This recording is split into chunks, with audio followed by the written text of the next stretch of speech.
Tully Rinckey PLLC thanks the Federally Employed Women Executive Committee for allowing the firm to present this free webinar to federally employed women members. The firm supports federally employed women's goals and objectives, and we are pleased to be of service to you. Through our partnership, federally employed women members are entitled to one free half-hour phone consult per year regarding federal employment, security clearance, or military matters. Members pursuing claims receive a 10% discount on legal fees. Tully Rinckey PLLC will also donate 5% of any legal fees into a federally employed women legal defense fund. Call 202-803-7330 or email us at info@fedattorney.com to learn more about our partnership with federally employed women and schedule your free consultation.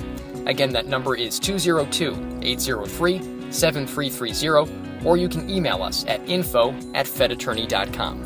As former chairman of the U.S. Merit Systems Protection Board, Neil McPhee brings a high level of authority and experience to Tully Rinckey PLLC's Federal Employment Law Practice Group. In over 30 years of public service, Neil has led 2 government organizations and managed multi-million-dollar budgets, in addition to serving as a litigator, adjudicator, employment and personnel lawyer, and human capital strategic advocate. Neil draws upon his experience to effectively represent federal employees and personnel in a wide range of employment and labor issues, including discrimination, sexual harassment, equal pay, adverse action, and Inspector General investigations. Tully Rinckey PLLC is one of the nation's largest federal sector labor and employment and military law firms. We are a full-service firm for federal and government employees with legal issues. Our attorneys together have about 130 years of experience practicing federal employment law. They are key components of a team whose targeted, aggressive legal approach has secured positive results for clients in virtually every aspect of federal employment and labor law.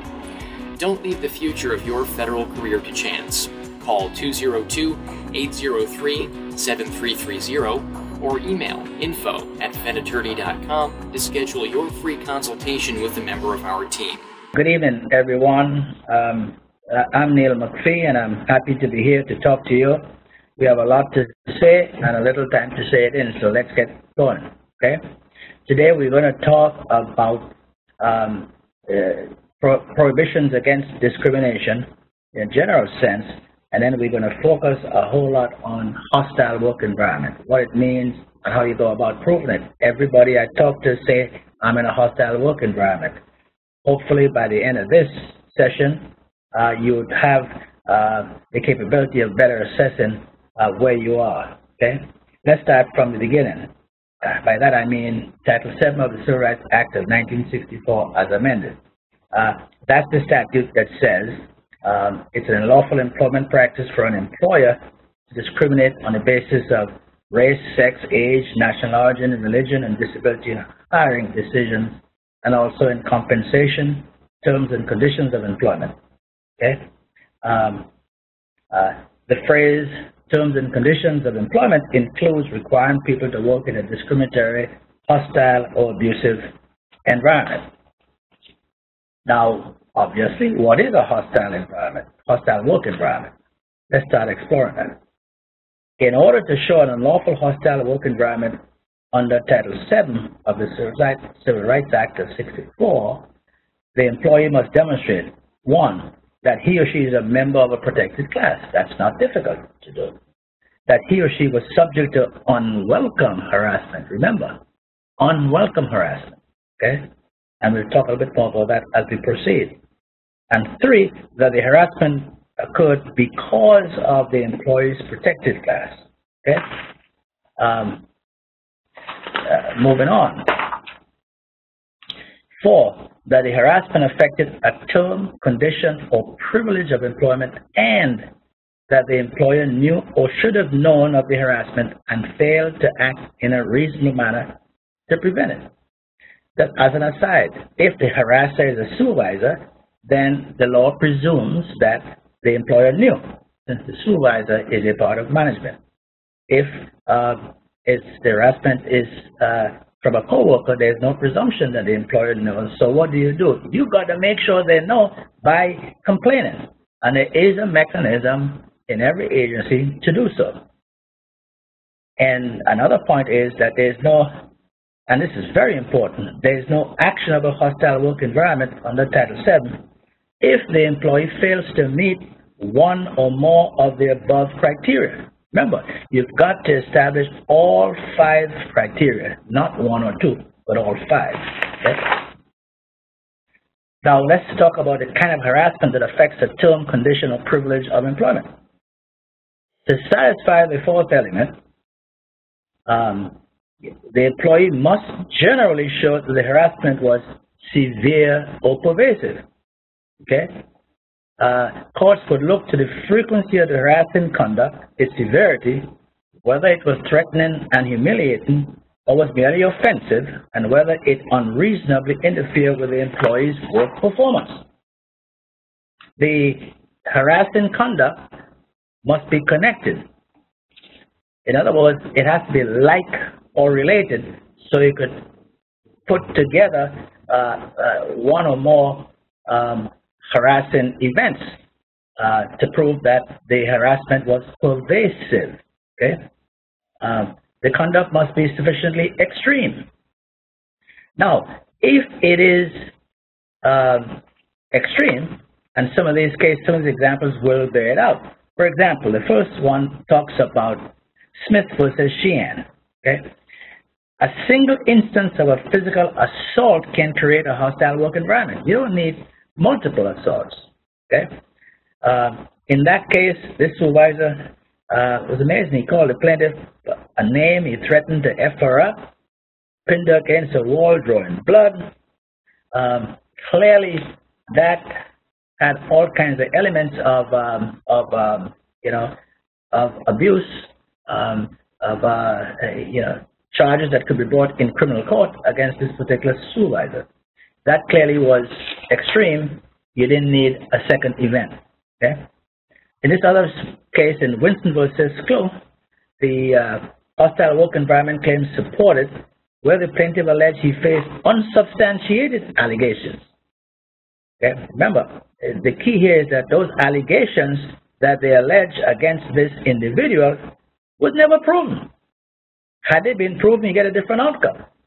But the allegation was unsubstantiated that the employee had threatened violence against a co-worker. This employee was evicted from his workplace and barred from meeting, stripped of supervisory duties, and banished to a cramped working space. On top of which, he was facing a proposed suspension that was later overruled. As I said, had those allegations been true, then you would have had a different outcome. Holmes versus Martin is another case, where the D.C. District Court held that they found plausible a claim of hostile work environment where the plaintiff was subjected to public ridicule, isolation, and harmful treatment so severe it caused psychological illness. Now, had there been no showing of psychological illness, this plaintiff would have had a harder job in showing that his working conditions were altered in such a way that caused him harm. Okay. What is not harassment that affects a term, condition, or privilege of employment? Courts generally consider a simple teasing, offhand comments, and isolated incidents as not altering the terms and conditions of employment. Examples include telling a person from Trinidad to go back where she came from, to shut up. She should never have been hired and assigned to various clerical duties. The D.C. Circuit Court held that was not hostile work environment.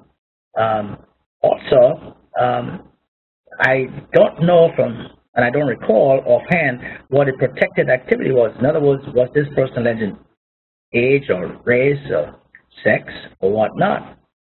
But in any event, evidence in the context of the allegation was not sufficient to prove a hostile work environment.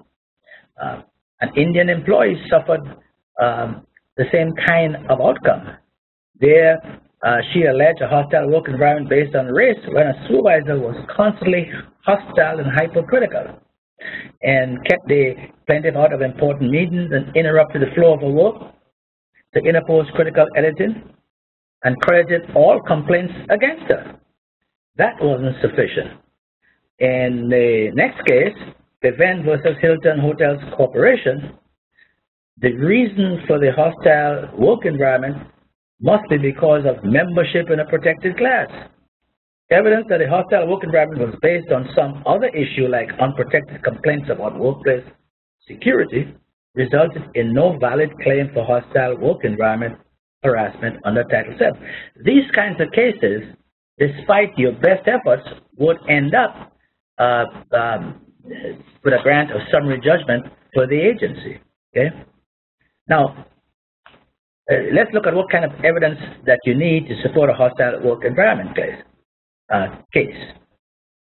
Yeah, there are more than one ways in which you can establish that. Obviously, you got to show that the employee is a member of a protected class. Okay, that's usually easy to identify. It could be age or sex or race or national origin, etc. However, if the work environment is based on reprisal, a lot of the cases we see are based on reprisal, then the employee must show that he or she engaged in prior protected activity, as is the case in any reprisal case. Okay, and how do you do that? You got to show that the employee either participated in an EEO case, filed a case of herself. It doesn't have to be formal, it could be informal, or opposed discriminatory activity in the workplace. I.e., is not your case, but you oppose it.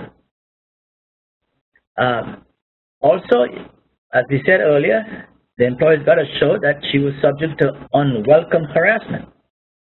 Okay, and by that, the employee must provide evidence that he or she found the harassment subjectively unwelcome. In other words, the employee didn't consent to the harassment. So, when any one of you are being harassed, say something, complain, okay, and complain in writing.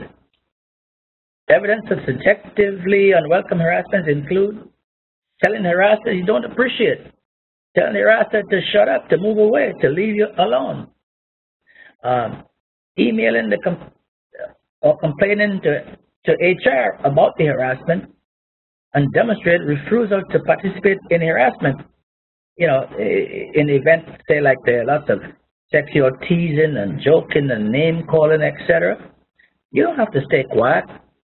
You know, just tell folks that you're not going to participate in that, and that's a form of opposition. That would help you prove that you are a victim of hostile work environment. And also, you got to have some medical records showing harm as a result of the harassment. Okay. Now, of course, you could testify as to, you know, your sleepless nights and change personality and so on and so forth. But how far will that go? You need to have some doctor who's going to was written in medical records that you had to be treated by that doctor for those events that were occurring in the workplace and that you were severely harmed. Okay? And 3, that the harassment occurred because of his or her protected class. Evidence that the harassment occurred because of a protected class can come from a variety of forms. Some of the examples could be comparative evidence. You know, that people of a different race or sex or age are treated differently under similar circumstance than you, the victim. Direct evidence. Every so often you get lucky and you could prove directly that is discrimination. And, you know, somebody may make a statement in your presence or, you know, supported by other folks that indicate a discriminatory motive for the action. You know, statements like, you know, women can't do this kind of job, okay? And then that particular female employee is reassigned. Racial epithets, that type of thing. Then you can also prove it by circumstantial evidence. Here, you don't have direct evidence, but you're asking the court to infer from a series of related type of evidence to conclude that the true reason is got to be race or sex or age. And that comes up in a context where the employer gives a legitimate, non-discriminatory reason for the action, and now the employee can show that that reason is not true, and it is really a pretext for discrimination because of the employee's protected class. And 4, that the harassment affected a term, condition, or privilege of employment. Now, this is the most difficult category of evidence in proving a hostile work environment case. Okay? The courts take a look at the totality of circumstance. And it is difficult to ascertain whether a court will view a particular situation as being objectively severe, pervasive, or extreme. Some examples of evidence an employee can use to support this category include, again, medical records, documented evidence of inability to perform various job functions because of harassment, evidence of similar conduct directed at other employees in the same protected class, and 5, that the employee knew or should have known of the harassment. This is really important. Not only the employer knew or should have known, but the employer took no steps, no reasonable steps to prevent it. In some instance, a woman complains about harassment, and instead of moving the harasser to a different job, they move the woman to a different job. Okay? At a different job, maybe a job that's dead end, certainly not a job that the victim wanted. Okay? Again, what I said earlier, if the harassing employee is a supervisor or co-worker, then different standards apply. If it's a supervisor, then knowledge is by the agency is presumed. If it's a co-worker, you got to prove it. Also, you got to submit evidence that the employee utilized company policy, agency policy to report the harassment. Every agency has got a policy. Evidence that the employee filed a previous EEO complaint regarding the harassment. Now, how to properly file a hostile work environment claim. Okay? If you believe, and that's all you have to do, just have a reasonable belief that you are suffering a hostile work environment, then the first thing you need to do is to contact an EEO counselor. And for those of you, let me tell you very clearly, you got 45 days from that event that gave rise to this claim to let this EEO counselor know. And I would suggest you notify them in writing. A simple email would do. And then, of course, then that leads to an interview and so on and so forth. And during the course of that interview, you could provide the agency with any additional information that may support your claim. Okay? I would suggest this. If you believe you suffered a hostile work environment claim, contact an EEO, an experienced employment lawyer.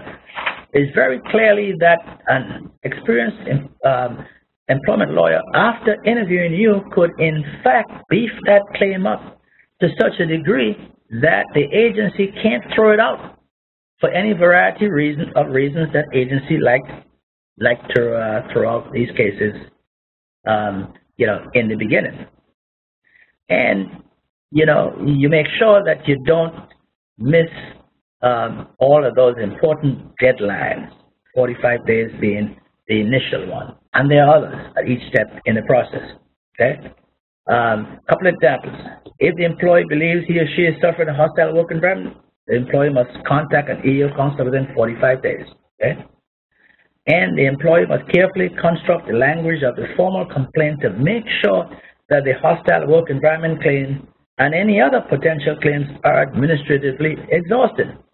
That is, remember, before you get to the formal, you go to the informal. In the informal, you've got to lay it all out there. You got to be over-inclusive, because if it ain't in the initial informal process, then the agency is going to argue that it can't be in the formal complaint itself. Okay? How can an experienced attorney help you? Well, it should be sort of fairly obvious. Counseling you in recognizing and preserving your claims. They can identify your claims. counseling you through difficult situations is not an easy road to hoe. It's long, it's exhaustive, and you know, it is difficult, and it will cost you money. So you are in and could be in a bad place, and you don't want to make it worse by not stepping out the best you can right out of the box. Okay. There are all kinds of exceptions and so on, and you need to figure out whether or not some of those exceptions apply in your case, and you need to figure out what evidence you have to get and what's the best way to get that evidence. And clearly, and let's face it, the employee always has less resources than the agency, so you've got to put some kind of a settlement agreement out there on the table. Remember, you hold the key to settling. Okay, the attorney can't settle a case unless you approve the settlement. So you should have that frank conversation with a lawyer up front, and you should, and that lawyer can help you know, try to leverage your case and facts to your benefit to get the best possible settlement out of the agency, and failing that, to preserve your claims if it has to go all the way to hearing. Okay. If you need some further information, you know, just call us up. Thank you very much. I hope this has been beneficial to you, and I hope I or somebody from my firm could be of assistance to you, you know, in your moments of need. Thank you. Thank you for viewing this webinar led by former MSPB Chairman Neil McPhee. If you'd like to learn more about how to best defend your federal career, call 202-803-7330 or email info@fedattorney.com to schedule your free consultation with a member of our team. As a reminder, our experienced team of national security clearance attorneys regularly assists federal employees and contractors, as well as military personnel, in all stages of the security clearance process. They've helped hundreds retain their clearances. Our military lawyers have proven track records of changing the military law landscape through knowledge and tenacity in all matters faced by service members, including but not limited to courts-martial, discharge upgrades, and desertion. Don't leave the future of your federal career to chance. Call 202-803-7330 or email info@fedattorney.com to schedule your free consultation with a member of our team.